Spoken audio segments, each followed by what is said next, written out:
شکریہ جناب چیئرمین. میں سب سے پہلے تو متحدہ اپوزیشن کا، سارے قائدین کا اور جتنے بھی ہمارے ممبران یہاں پر اس ہاؤس میں موجود ہیں ان سب کو مبارکباد پیش کرتا ہوں کہ آج کے دن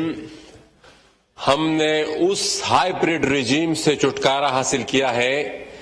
جس ہائیبرڈ رجیم کو 2018 میں قوم پر مسلط کیا گیا تھا. اور جناب اسپیکر، جناب چیئرمین، میں زیادہ بات نہیں کروں گا، لیکن اتنا ضرور کہوں گا کہ جب سے یہ پروسیس چلا ہے اور ہماری اپوزیشن، متحدہ اپوزیشن کی میٹنگز ہوتی رہتی ہیں، ہر ایک ٹاک میں، ہر ایک پریس کانفرنس میں یہ بات ضرور ریکارڈ پر لاتا ہوں کہ یہ مرحلہ پہلے بھی مجھے کوئی اتنا زیادہ مشکل نظر نہیں آ رہا تھا، لیکن اس کے بعد جو آنے والا مرحلہ ہے وہ بہت ہی کٹھن ہے، کیونکہ ہماری عوام کی امیدیں ہیں، ان کے توقعات ہیں، اور میرے خیال میں یہ جو سیاسی قیادت یہاں پر موجود ہے، جہاں پر جمعیت علماء اسلام، مینگل صاحب اور جتنے بھی میرے خیال میں جو جنون پولیٹیکل لیڈرشپ ہے اس ملک کی، وہ اس وقت اس اپوزیشن میں اکٹھی ہے، اور اگر مستقبل میں وہ بھی جو امیدیں ہیں، جو توقعات ہیں ہماری عوام کی ہم سے، اس کو پورا کرنے میں ناکام ہو گئی تو میرے خیال میں اس مایوسی کا اور اس نا امیدی کا پھر کوئی علاج نہیں ہوگا. میں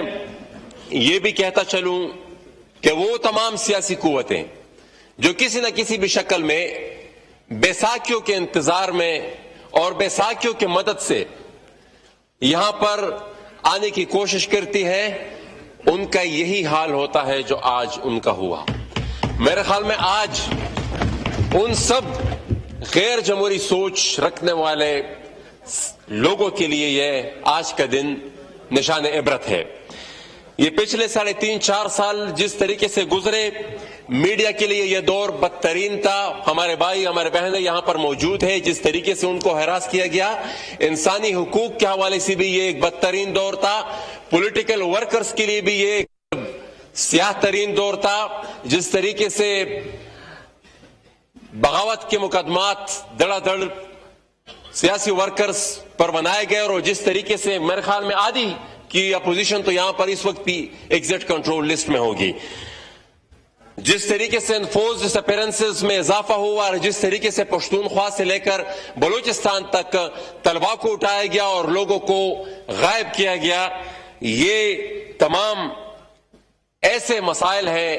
جن کے حل کے لیے عوام ہم سے امیدیں وابستہ رکھے ہوئے ہیں. اور میں ایک اور چیز کا بھی یہاں پر اشارہ کروں گا کہ چیئرمین صاحب، سب سے زیادہ جو ایشو ہمیں فیس کرنا ہوگا اور وہ دہشت گردی کا ہے. اور جس طریقے سے، جس سپیڈ سے، اور یہاں پر میں چیختا رہا، چلاتا رہا 3-4.5 سال، کسی نے کان نہیں دھرا. جس سپیڈ سے دہشت گردی پھیل رہی ہے اور آئے دن ٹارگٹ کلنگز کے واقعات ہو رہے ہیں، اس کی روک تھام کے لیے بھی واضح پالیسی مرتب کرنی ہوگی. اور اس میں واضح پالیسی یہ ہوگی کہ ہماری حکومت، ہماری ریاست کسی بھی قسم کی ملیٹنٹس کے لیے زیرو ٹالرنس ہوگی. اور جو تنظیمیں دہشت گردی میں ملوث ہیں، میں زیادہ ڈیٹیل میں نہیں جانا چاہتا، پھر کبھی انشاءاللہ اگر موقع ملا اس پر تفصیلی پھر بحث ہوگی. لیکن یہ اس ماحول میں میں عدلیہ کا بھی شکریہ ادا کرنا چاہوں گا کہ جہاں پر ایک ایسا ماحول بن رہا تھا کہ آئے دن بدن جس طرف ہم جا رہے تھے، ہماری عوام میں نا امیدی اس نظام کے حوالے سے پیدا ہو رہی تھی. لیکن جس طریقے سے پارلیمنٹ پر یلغار کیا گیا، لیکن پھر اس کے بعد عدلیہ نے پھر اپنا کردار ادا کیا، تو اس نظام پر لوگوں میں ایک دفعہ پھر ایک امید پیدا ہوئی. میں آخر میں صرف یہ کہنا چاہوں گا کہ میں پرانے پاکستان میں اپنے تمام ساتھیوں کو خوش آمدید کہنا چاہتا ہوں، اور ساتھ ہی ساتھ یہ بھی کہوں گا کہ میری امید ہے کہ پرانے پاکستان میں علی وزیر صاحب کو قید نہیں کیا جائے گا اور حنیف پشتین صاحب کو بھی قید نہیں کیا جائے گا. بہت شکریہ.